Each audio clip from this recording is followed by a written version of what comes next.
Hello.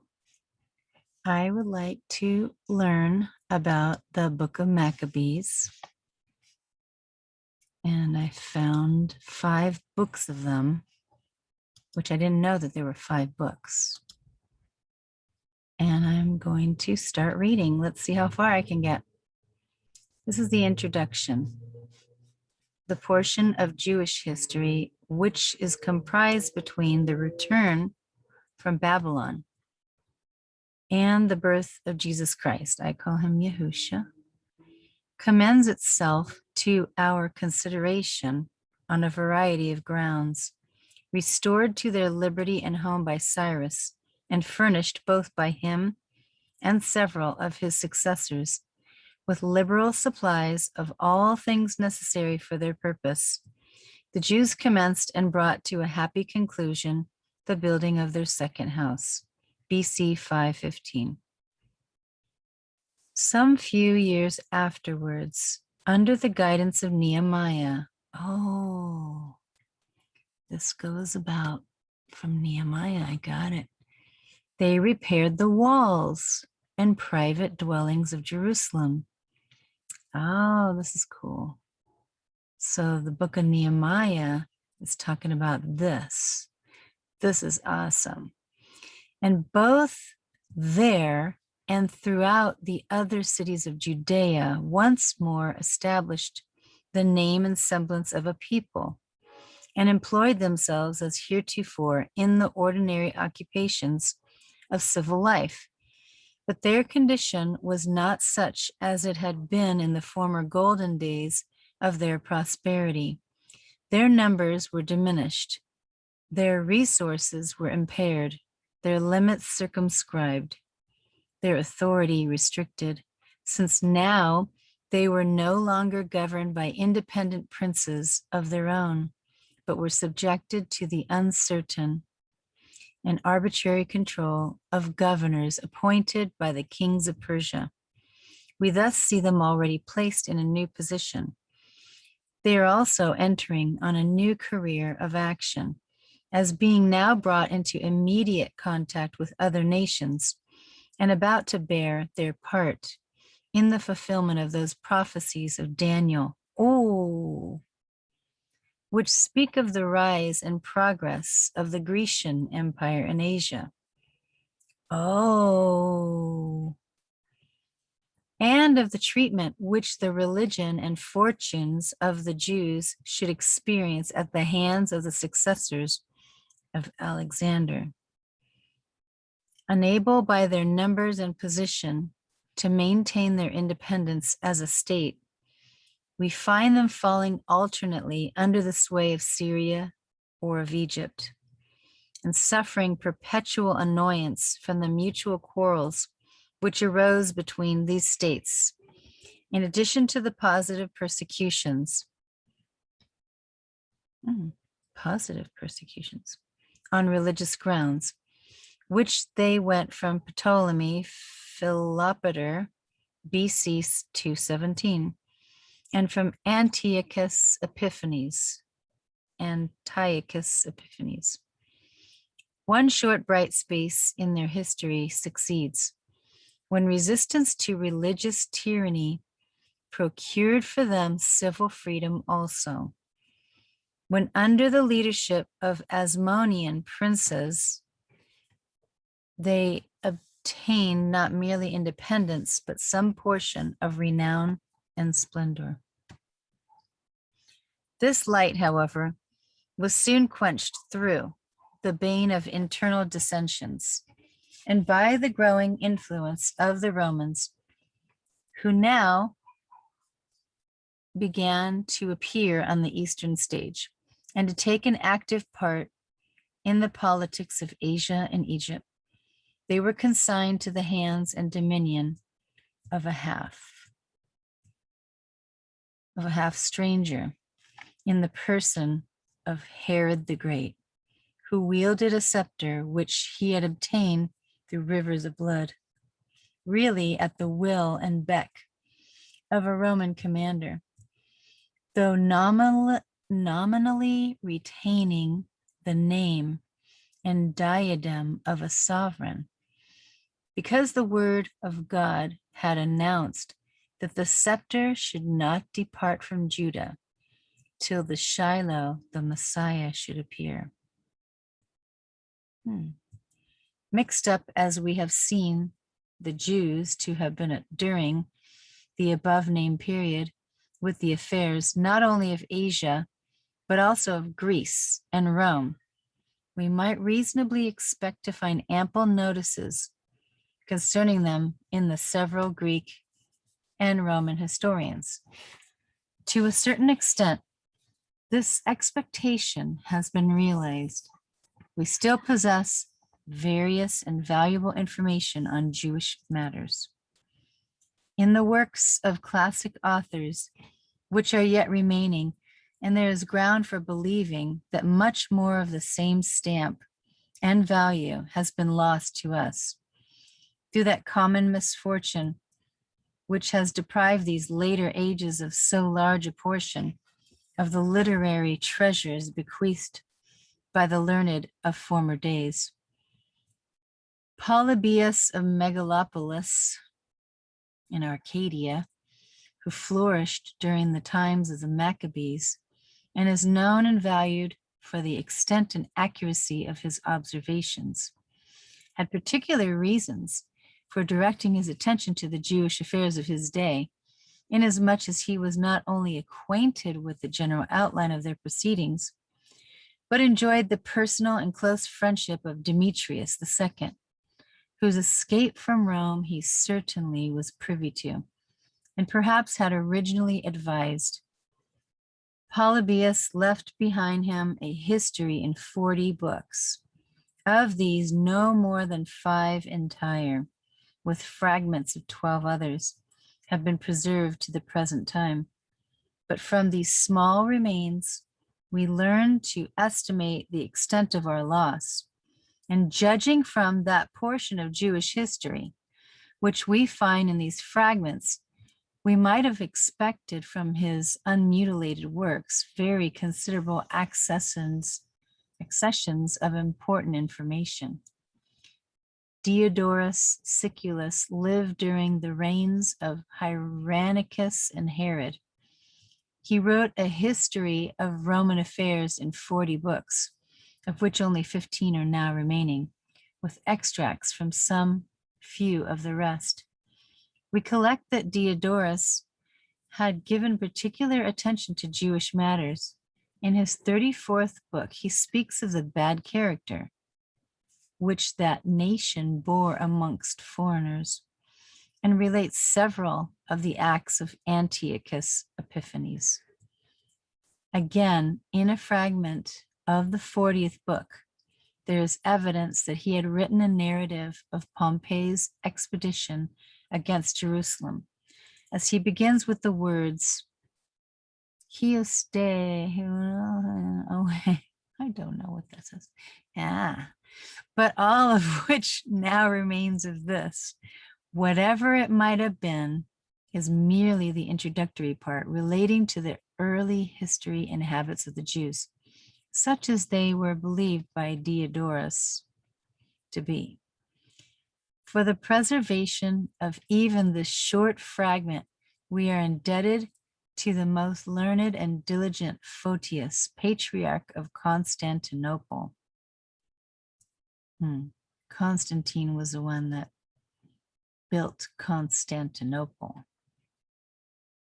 Another historian who was contemporary with Herod the Great is Dionysius of Halicarnassus. But as the plan of his work did not embrace the period of time with which these books are concerned, we are not to expect from him anything either of corroborative or corrective information. Strabo, the eminent Greek geographer, likewise flourished before the death of Herod. He is said to have written some historical books, but these unfortunately are lost. This author is very frequently quoted by Josephus, and there is good ground for supposing that if his works had survived, they would have contained much valuable matter connected with this period of Jewish history. Livy, who was alive during the time of Herod and Augustus, is well known to have related everything belonging to Roman history with considerable minuteness of detail. But a very large portion of his great work has perished through lapse of time, and especially that part which contained the transactions belonging to the period of the Maccabees. Had these survived, there is little doubt that from the close connection at this time existing between the affairs of Syria and Rome, ample notice and information upon various points of this history would have been found in the pages of Livy. Besides these writers, most of whom were living during the times of which the 5 books of Maccabees treat, and all of whom wrote their accounts or histories before Josephus published his great work on Jewish history, and therefore could not have been either biased or informed at second hand by him. We find others of high name and great celebrity who have taken more or less pains in transmitting to posterity some memorials of the Jews and their affairs. Tacitus, who lived at a time when the Jewish name and nation was either odious or utterly despised at Rome, after the final overthrow of Jerusalem, has left to us in the 5th book of his histories, a short account of the origin and customs of the Jews, defective indeed and distorted, as rather through prejudice than ignorance. He relates the expedition of Pompey against Jerusalem, and probably in the latter part of that book, which unhappily has perished, had given a fuller detail of the part which the Romans took in the concerns of Judea, from the commencement of Augustus's reign to the destruction of the holy city by Titus. Plutarch, who flourished about 30 years after the destruction of Jerusalem, has incidental notices of the Jews and their affairs. Appian, about 20 or 25 years later, composed, among other works, a history of Syria, in which he relates the transactions of Antiochus the Great and his successors on the Syrian throne. Likewise, the deeds of Pompey in Judea and his putting an end to the dynasty of the Seleucidae.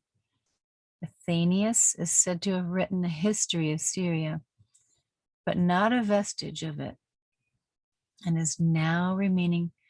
He flourished at the close of the 2nd century after Christ. Besides the above named, Dion Cassius and some other authors are known to have touched. This page is locked to free members. Oh, didn't know that. That's funny. Never be without a book. Oh, you want a library in your pocket? Oh, commercial.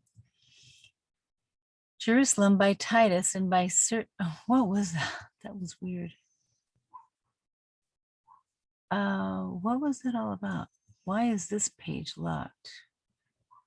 Besides the above named, Dion Cassius and some other authors are known to have touched Jerusalem by Titus and by certain other writers whose relations less known than his, or at least less studied, though some of them are prior in point of time and perhaps superior in accuracy on many points, are here collected and exhibited in attempted order as separate yet not useless links of a much to be desired chain.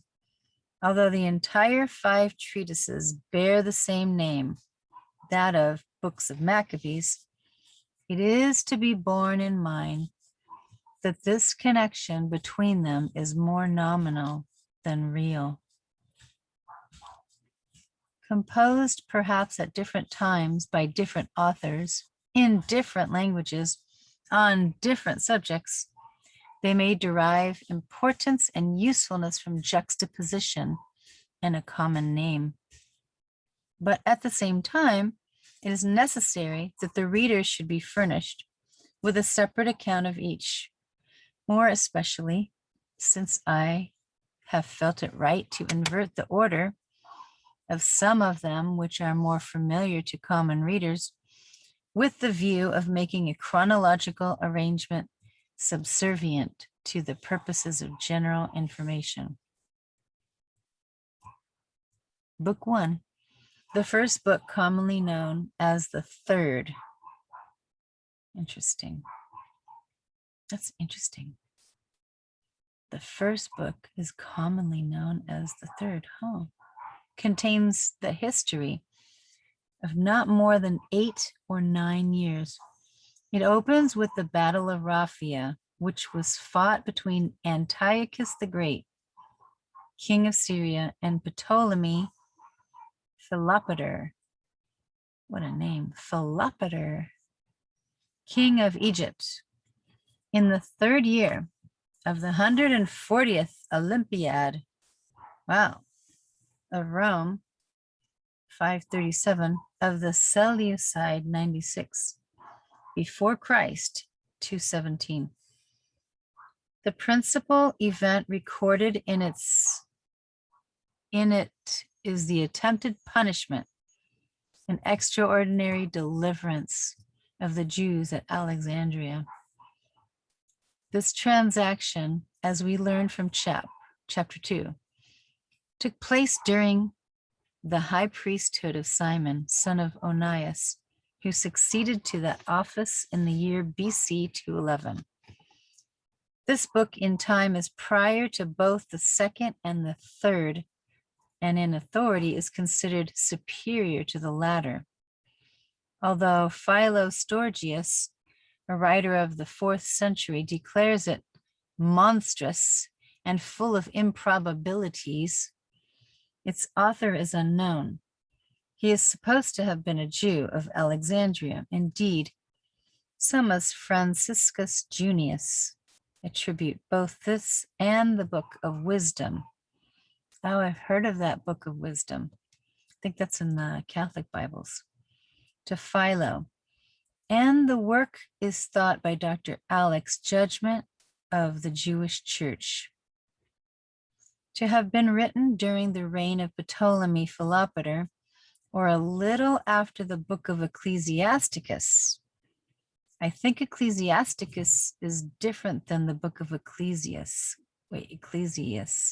Wait, there's another book in the Bible in the King James, Ecclesiastes. So I think this one's different than that one. About 200 years before Christ. The Greek text is considered to be the original. Interesting. There is a Syriac version of it to be seen in the polyglot Bibles of Paris and London. Polyglot, isn't that when you know more than one language? I think so. And a literal Latin from the Syriac is given in the Bible of P. de la Haye. There is no ancient Latin, but a modern one by Nobilius is in the polyglots. Calmet observes that the Latins, so far as he knew, had never quoted this book, nor does it appear in their earlier printed Bibles. The first edition in which he had found it was printed by Froben of the year 1538. The book also appears in the German Bibles in a version made by Joe Circumberger, first printed at Wittenberg in 1554. It was translated into French by Calmet and is found in the 3rd volume of his literal commentary on the Bible. This is still the introduction, by the way. Although it was reckoned canonical canonical, meaning it's in the canons by the Roman Catholic Church, by some of the fathers, and is contained in most manuscripts of the Septuagint, yet as it never found its way into the Vulgate translation, nor was received by the Western Church or authorized English Bibles, have not usually contained it. Yet an English version of it was put forth by Walter Lynn in a small volume in 1550, which in the next year, with some few alterations and many corrections of the spelling, was appended to a folio Bible printed by John Day. About 170 years afterwards, a new translation of it was published by Whiston in his Authentic Documents, 2 volumes, 8 volume, 1719 and 1727. And a third version made by Clement Crutwell was added to his edition of the Bible with Bishop Wilson's notes, 3 volumes, 4 to Bath, 1785. Having compared each of these versions with the Greek text, I think Whiston's version to be the most faithful of the 3, but have not at all considered myself as bound to retain it, wherever an examination of the original suggested an alteration as advisable.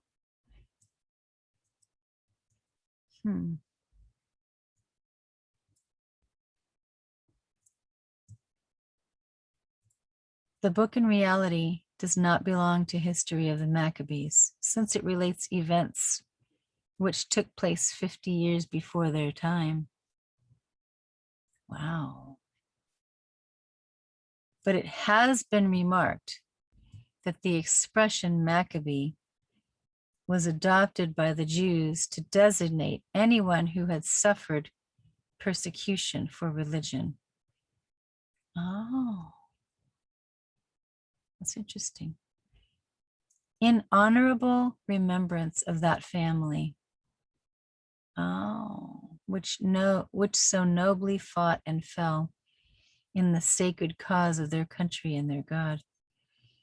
The events of this book are not found in the historical works of Josephus, but in the Latin portion, where the Greek is wanting, of his second book against Appian.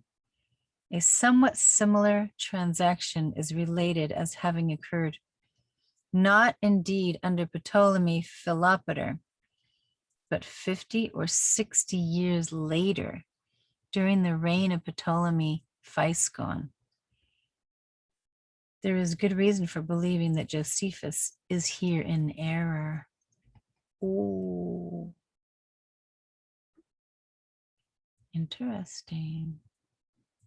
Book 2, the second book, or the first of our English Bibles, contains a clear and succinct account of events which befell the Jews during the space of 40 years, namely from the accession of Antiochus Epiphanes to the death of Simon Maccabeus in the 135th year before Christ. Its author is unknown, and its original language has been greatly controverted. Origen and St. Jerome assert that they had seen the original in Hebrew, but this is considered to have been lost. Yet it is to be observed that Dr. Kennicott, in his dissertation Generalis, cites 2 MSS, one of which, number 474, is preserved at Rome. Liber Maccabee Chaldus, written early in the 13th century, a second number, 613, existing at Hamburg. Liber Maccabee Hebraic, written in the year 1448. Archbishop Usher, following St. Jerome, says, It is a book exactly translated out of the Hebrew, and containeth everywhere the brevity and Hebraisms of it. Annals of the World, Michaelis in Biblioth, Oriental Part 12, as quoted by Harles in his edition of Fabricius. Oh, did he fabricate it? Fabrices. Asserts that Josephus took his account of these transactions from the Hebrew book of Maccabees and did not consult the Greek version. The Theodoton has by some writers been considered as its translator into Greek, and the book is thought to have been compiled partly from the memoirs collected by Judas Maccabeus, and partly from those of John Hieronychus, whose leadership began at the period where this book leaves off, and who moreover himself has been regarded by some persons as its author. Others again as Beveridge in his Codex Canonum Vindicatus contend that both books were originally written in Greek. There is in Bishop Walton's Polyglot Bible a Syriac version of this book, made from the Greek, also an ancient Latin one, respecting which see Sabatier in the Prolegomena to his edition of the Hebrew Bible.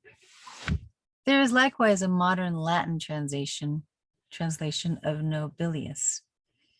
It deserves to be noticed that a short history of King Antiochus in Hebrew, but differing in many points from the account given in this book of Maccabees, is printed accompanied by a Latin version by Bartolochius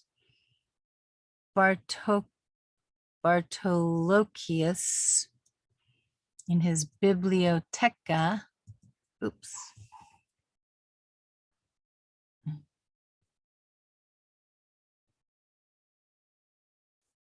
Uh-oh, what happened?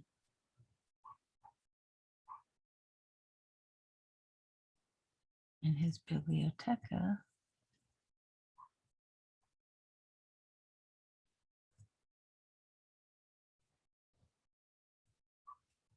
Hmm.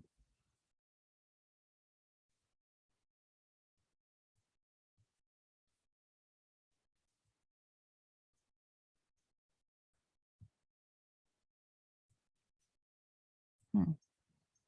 Hmm. Boy, I really skipped ahead. In his Bibliotheca, where is it?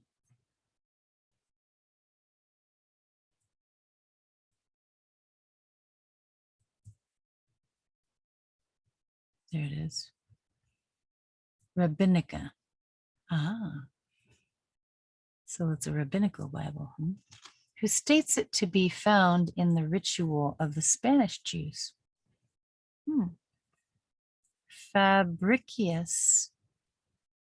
Fabricius in his Codex Pseudepigraphus Veteris Testamenti,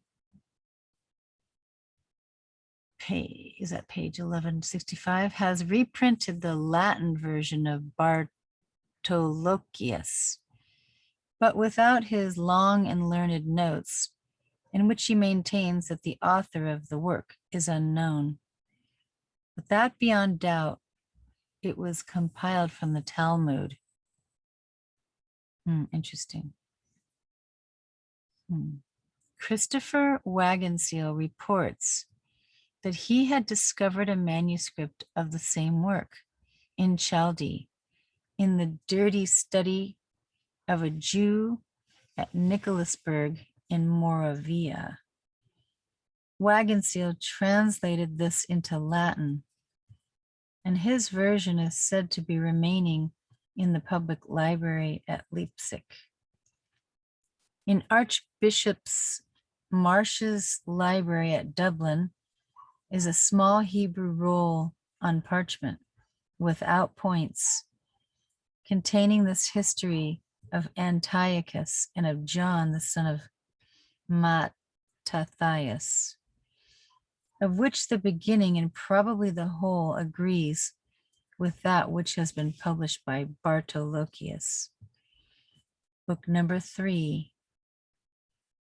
The third book, or second, of our Bibles. So this must be from the second book of Maccabees. Contains under the form of an abridgment some account of the transactions of about 15 years, commencing with a period 10 or 12 years earlier than the preceding book. Jason, one of the Jews who were living at Cyrene in Africa, appears to have described in 5 books the principal transactions of the Jews during the reigns of Seleucus. What's IV 4? Yeah, is the V a 5? And the one before the 5, that's a 4. Antiochus Epiphanes and Antiochus Eupator. His work was abridged by order of the Sanhedrin of Jerusalem, as is asserted by Sixtus Senensis, by some unknown writer, who has also added to the book, as we now possess it, the acts and death of Nicanor derived from some other source. It is observable that the 2 epistles occurring at the beginning of the work belong to a later period, and these, in the opinion of Grotius, may have been taken from the records of the Jewish synagogue at Alexandria. By the style and also by the manner of computation, which differs from that of the preceding book, the abridger, at least, if not the author, appears to have been a Hellenistic Jew. The work exists in Greek, but is not known in Hebrew. It has been attributed to Philo and to Josephus, and by Leo Alatius to Simon Maccabeus.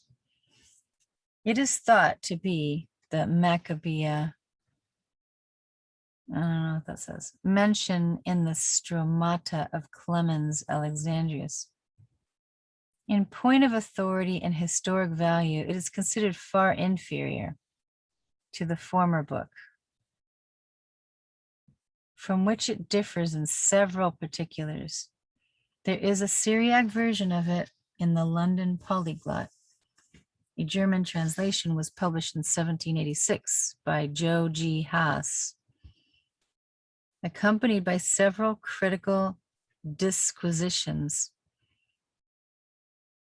the author of which is of opinion that it was written about BC 150 by some Egyptian Jew, namely the same person who composed the Book of Wisdom attributed to Solomon.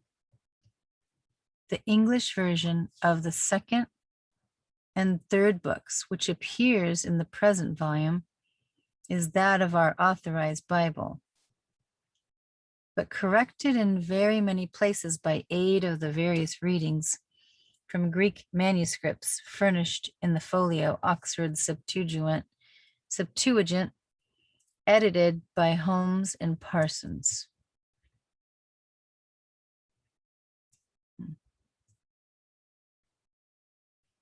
Another commercial. Introduction. This is still the introduction. A Latin version, or rather harmony, is said by Harles, Introductio ad ling. Grace, Tom 2, Part 2, page 54, to have commenced by Joe Melchior Faber of Ansbach, in a dissertation entitled Harmonia Maccabeum. Onoldini 1794. This treatise I have not seen. Book 4. The fourth book, such as we now possess it, contains the history of the martyrdom of Eleazar and the 7 brethren under Antiochus Epiphanes, together with mention of Heliodorus' attempt to plunder the temple at Jerusalem. It exists in Greek in the Alexandrian manuscript of the Septuagint.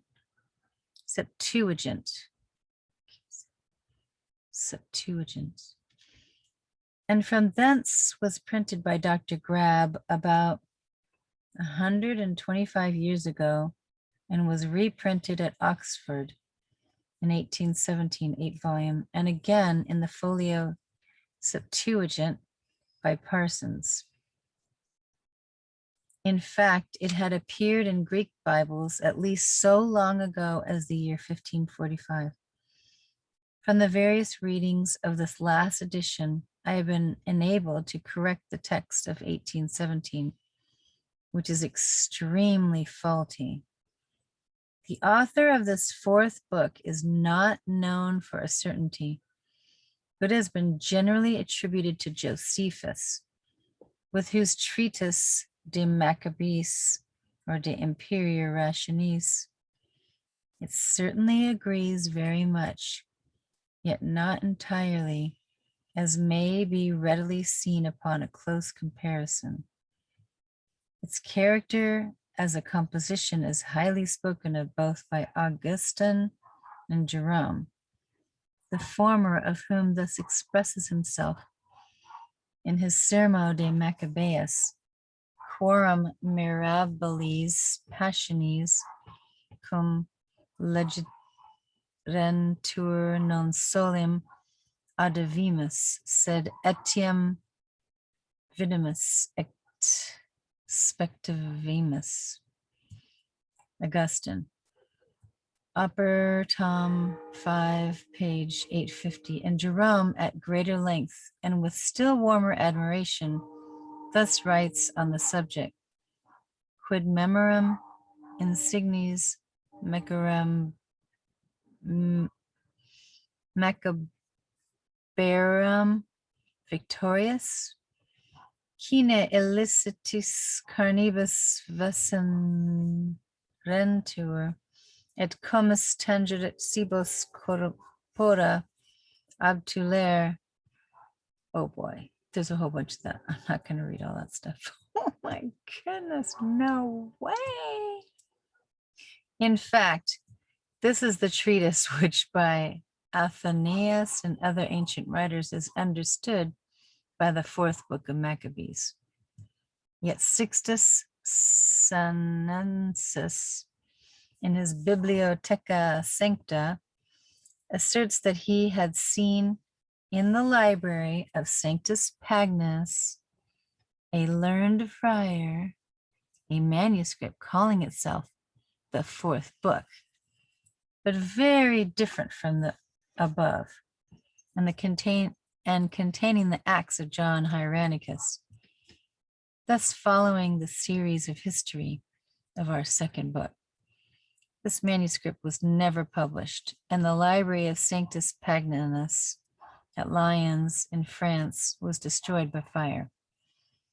I shall therefore subjoin a translation of the whole account, as given by Sixtus, the fourth book of Maccabees, which the synopsis of Athenaeus classes among the apocryphal books, contains the history of 31 years, that is, the acts of John Maccabeus, who from having conquered Hieronychus took that surname after the treacherous murder of his father Simon by Ptolemy. John succeeded both to the high priesthood and the chieftaincy, and instantly led out an army against his father's murderer. He afterwards entered into a treaty with Antiochus, king of Syria, upon whose death he took by force of arms many cities of Syria. He was the first Jewish leader who employed hired soldiers. He dug up 3,000 talents, which were buried in the tomb of David. Interesting.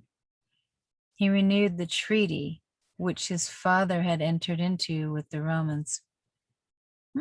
That's interesting. He conquered and put to flight Antiochus Cyzicenus, king of Syria. After a siege of a year, he leveled with the ground the rival city of Samaria. And by bringing the course of some streams over the spot, utterly erased all traces of the vanquished city.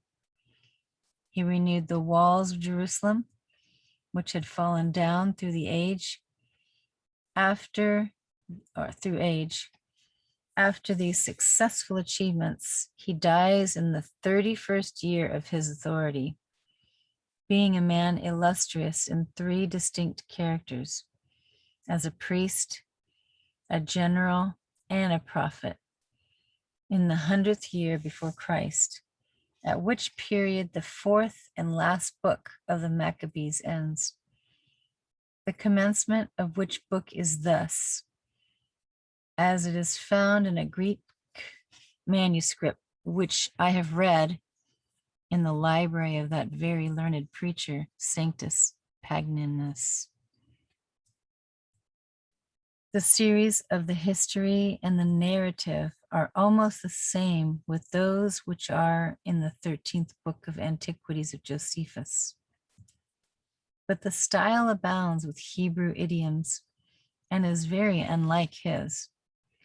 It is most probable that this work was translated by some unknown hand from the Book of Days, Chronicles, of the priesthood of John, of whom it is written at the end of the 1st book of Maccabees. The rest of the sayings of John. I don't know what that means. And see. From the above, it clearly appears that those persons are mistaken who think that the 4th book of Maccabees is that in which Josephus has described the martyrdom of the Maccabean mother and her 7 sons, which book also is found in some Greek Bibles with the title 60 Sinensis Biblioth. But Calmet, in his dictionary of the Bible, under the article Maccabees, supposes that Sixtus was mistaken in his opinion of this being the true 4th book, and that probably what he saw was that work, which in Aramaic has been written in the Paris and London polyglots, namely my 5th book. This latter, however, contains much more than Sixtus takes notes of, and reaches down to the birth of Yahusha, Jesus Christ. In his literal comment on Scripture, Calmet has given our 4th book, both in Latin and French.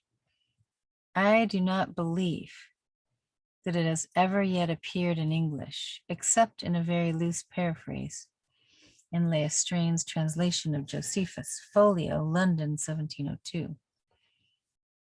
But Whiston, a subsequent translator of that author, does not consider it as the production of Josephus, and therefore has wholly passed it by, for reasons which may be seen at the end of his version of the treatise against Appian.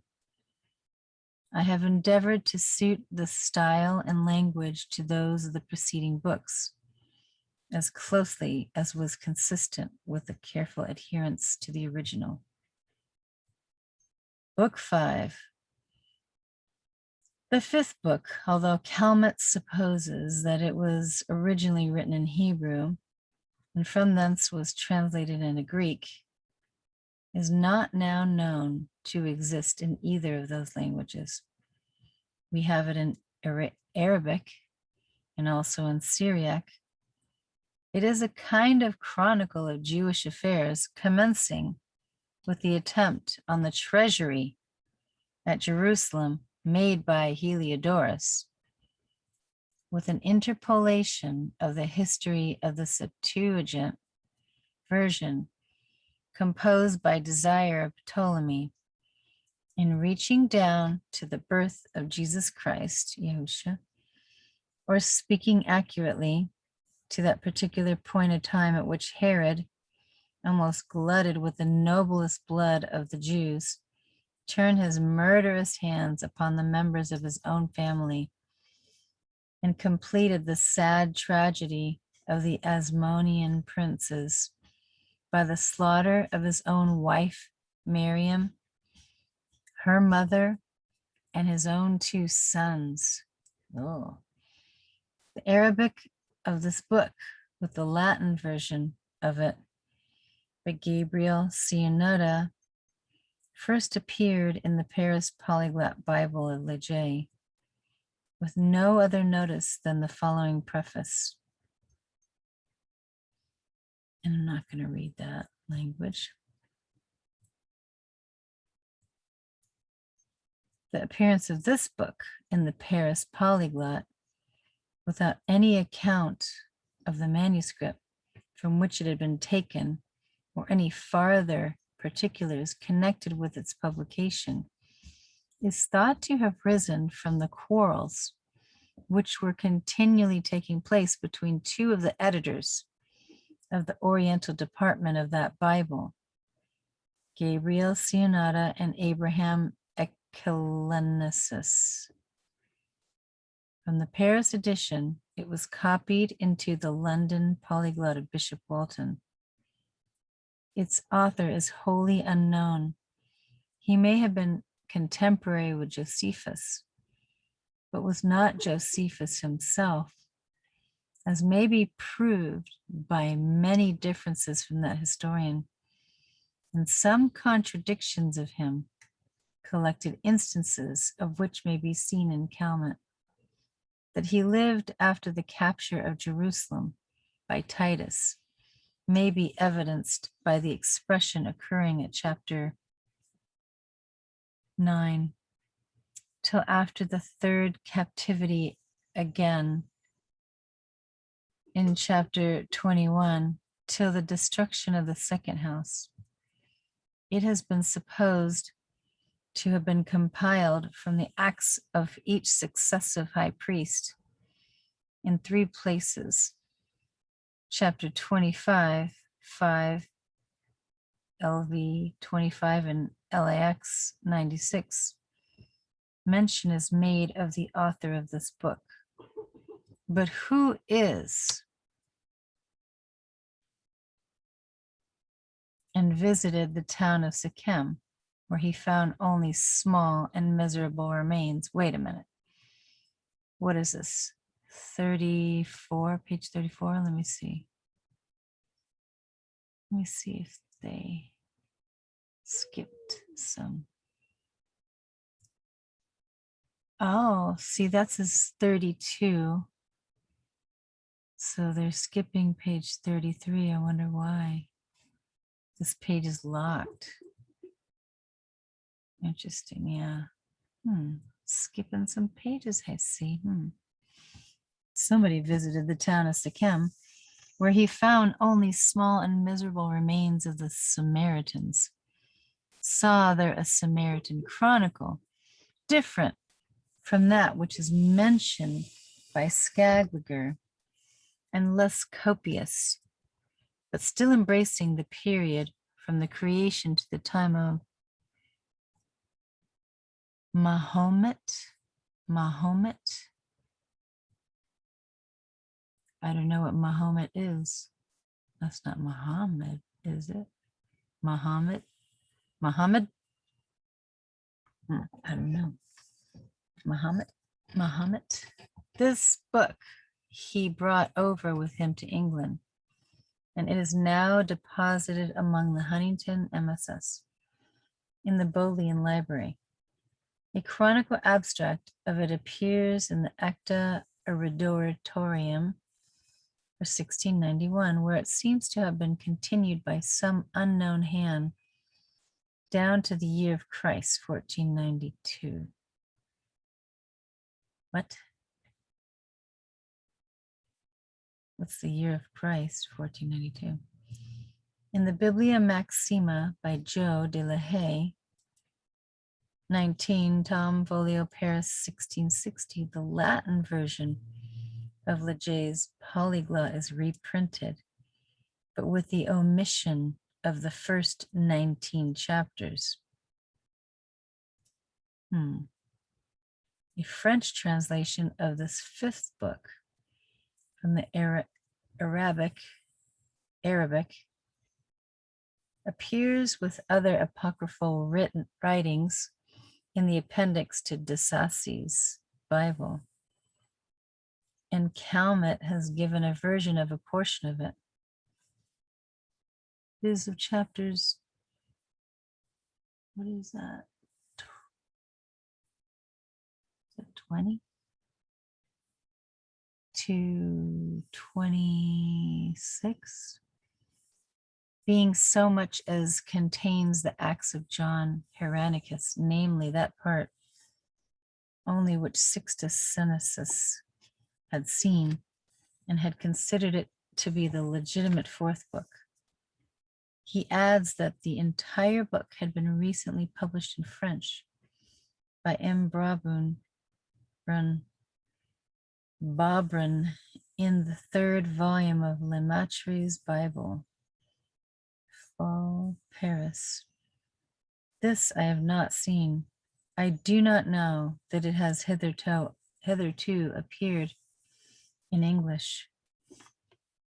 I have rendered it from the Latin version of the Arabic text, printed in the polyglots, taking care to adhere as closely as possible to my copy, lest a translation of a translation should be found to have wholly lost sight of the original. If too much liberty were allowed, only endeavoring, as before stated, that the English should bear some resemblance to that of the other Maccabeic books. In the several notes and illustrations from heathen authors subjoined to the text, I have thrown upon various parts of it whatever light I was able to procure. But at the same time, I've been unwilling to quote at length the corresponding passages of those authors, lest the volume should be swelled to a bulk disproportionate to its worth. On the canonical authority sought to be affixed to two of these books, it is well known to the learned that of these 5 books, those which are commonly called the first and second have been usually attached to copies of the Bible throughout the Western Church, and by the adherents to the See of Rome, they are, even at this day, deemed to be of canonical authority. The ground for this may perhaps be sought and found in an overstrained interpretation of those approving terms in which several of the early fathers spoke of these books, either as faithful or edifying narratives.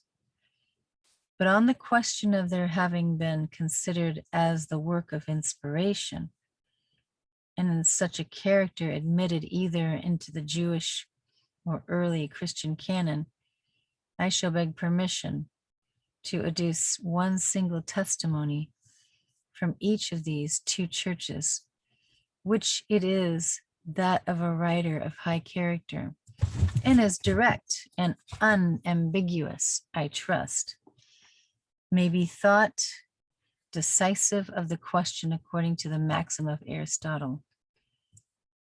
For the Jewish canon, here Josephus in his first book, Against Appian, section 8, But from Artaxerxes down to our own times, all events are indeed recorded, but they are not considered equally worthy of belief with those which preceded them, because there was not an exact succession of prophets as before.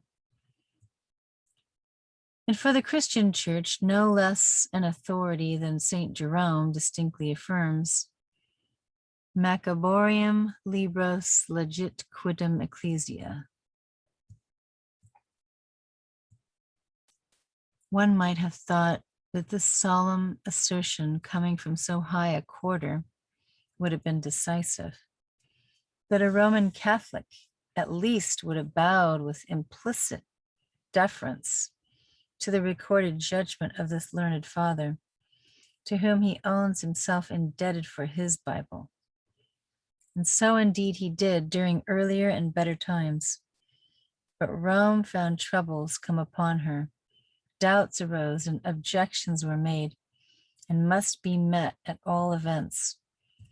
And the third book of Maccabees offered too fair a field of dreams and visions and miraculous appearances and a fancied recommendation of prayers for the dead to be neglected by that church. The Council of Trent boldly pronounced the two books canonical,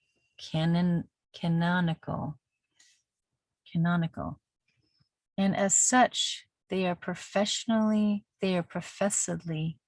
received by all the adherents of the Roman See. It is sad, however, to see some of her learned followers betraying their distrust of the grounds upon which they are bidden to stand. And such men as P. de la Haye and Calmet after him, driven to the miserable shift of attempting to find reasons for the propriety of their being deemed canonical, from the mere fact that St. Paul's, having used in his epistle to the Hebrews, chapter 12, 35, where he is speaking of the martyrs, the expression,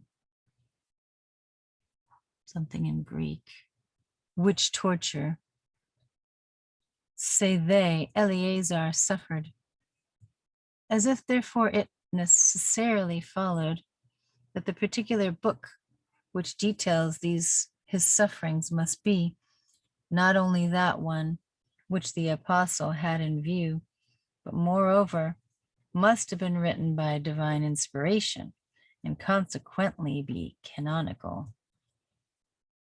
The reader who desires to see this point treated in detail is referred to Joe Reynoldi Censura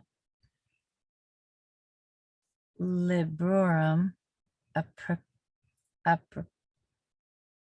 Apocryphorum Veteris Testamenti. Oh, were they censoring the library? The book of the Apocrypha? And to Archbishop Usher's Summary of Christian Religion. I may also take leave to mention that the question of the canonical character of these books was warmly debated in Germany about the middle of the last century by Froelich and two Werndorfs, the former of whom denied and the latter maintained their title to that high distinction. The contest began by some observations made in a publication by Froelich entitled Annales Regium Syriae, 4270-44. To these Werndorfs replied, or E. Werndorf replied, in Prolucio de Fontibus Historiae Syriae in Libris Maccabeum, 42 Lipse, 1746. Froelich rejoined in Prolucio and examined Vocata, 42, 1746. G. Wernsdorf then entered the field with a Commentio de Fide Historica Librorum Maccabeum, 1747, and was supported by an anonymous Jesuit who published a treatise entitled Authoritas Librorum Maccabeorum Canonico Historica et Certa. 40 Vienna, 1749. In 1754, Froelich republished his Annales and probably replied to all the arguments of his opponents. For in the preface, he states post ultimum anno 1749 pro libris Maccabeorum finitium certimen silentium et pax. What may be the character or merits of these last named publications, I am unable to judge or pronounce, as not a single one of them was to be procured in any public or private library in Dublin. Nor have I been able to meet with Michaelis of the Maccabees, 4-2-1774, nor Charles Wilson version of the apocryphal books, with critical and historical observations, 8 volume, 1801, nor the dissertations said to be contained in the Bibliotheca Historica of Musilius, nor the Harmony by J.M. Faber, 8 volume, 1794, a perusal of which treatises, together with many others illustrating the same subject, might perhaps have considerably diminished the imperfections of the present work. All right, I'm going to stop right here at the prayer of Eleazar, occurring in Book 1, Chapter 6, because a lot of this is heavy duty. And my throat is dry. I need something to drink. Yeah. That was a lot of introduction. Sheesh. That was a lot.